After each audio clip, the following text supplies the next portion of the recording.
Hi hello அனைவருக்கும் வணக்கம். எல்லாம் எப்படி இருக்கீங்க? நல்லா இருக்கீங்களா? இப்போ நம்ம ஒரு பிரியாணி பார்க்கலாம். இந்த பிரியாணி முள்ளங்கி பிரியாணி. இது முள்ளங்கி பிரியாணின்ட்டு பசங்களுக்கு தெரியாத மாதிரி நம்ம கொடுக்கணும். அதுதான் ஒரு அம்மாவுடைய டேலண்ட். வாங்க, இதுக்கு மசாலா ஒன்று பார்க்கணும்.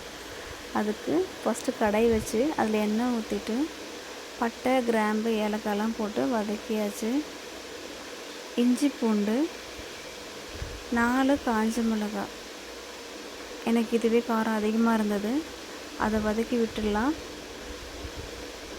ஒரு பெரிய முள்ளங்கியில் பாதி எடுத்து குட்டி குட்டி பீஸாக கட் பண்ணி வச்சுருக்கேன், அதையும் இது கூட சேர்த்துக்கலாம். உங்கள் வீட்டில் நிறைய பேர் இருந்தாங்கன்னா நீங்கள் அந்த பெரிய முள்ளங்கி அப்படியே சேர்த்துக்கலாம்.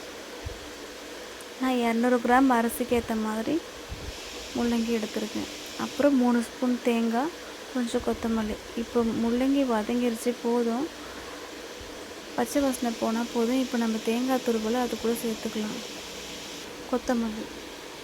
இது எல்லாம் சேர்த்து கொஞ்சம் நேரம் லைட்டாக வதக்கி எடுத்தால் இப்போது பிரியாணிக்கான மசாலா நம்மளுக்கு ரெடி.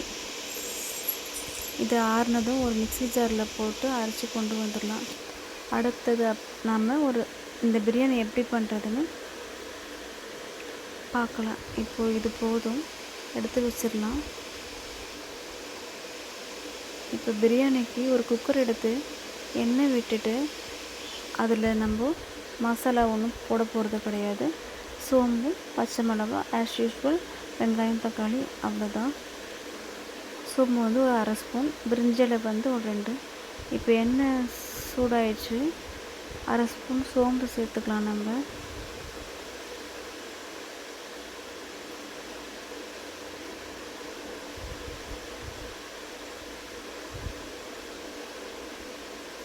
ரெண்டு பிரிஞ்சி இலை, 2 பச்சை மிளகாய், வெங்காயம், இதெல்லாம் சேர்த்து நம்ம கோல்டன் ப்ரௌனாக வதக்க போகிறோம்.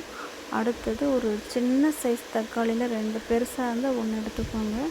இது ஒரு பெரிய வெங்காயம், அவ்வளோதான். தயிரெல்லாம் தேவை கிடையாது. தக்காளியும் சேர்த்தாச்சு. இப்போ எல்லாமே சேர்த்து நமக்கு தேவையான அளவு உப்பு போட்டுக்கோங்க. நல்லா வதங்கணும், எல்லாம் மிக்ஸ் ஆகிடணும் தக்காளி. அதுக்கப்புறம் நம்ம அரைச்சி வச்சுருந்தோம் இல்லையா, அந்த பேஸ்ட்டு இதில் சேர்க்கணும். அது நான் அரைச்சி வச்சது எனக்கு அதிகமாகிடுச்சு, அதனால் தேவையான அளவு மட்டும் நான் போடுறேன். ஒரு 3 ஸ்பூன் மட்டும் போட்டுக்கிறேன், எனக்கு அதிகமாகிடுச்சு, எடுத்து வச்சுட்டேன். இதை நல்லா வதக்குங்க. இது கூடவே இப்போ கொத்தமல்லியும் சேர்த்துக்கோங்க. சிம்மில் வச்சு வதக்குங்க. கொத்தமல்லி சேர்த்தாச்சு.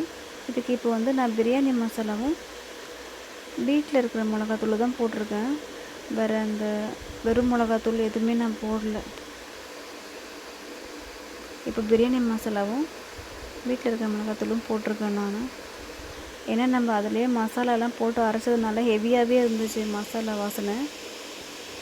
மிக்ஸி கழுவின தண்ணியை ஊற்றிட்டேன். மொத்தமாக 1 டம்ளர் அரிசிக்கு 2 டம்ளர் தண்ணி.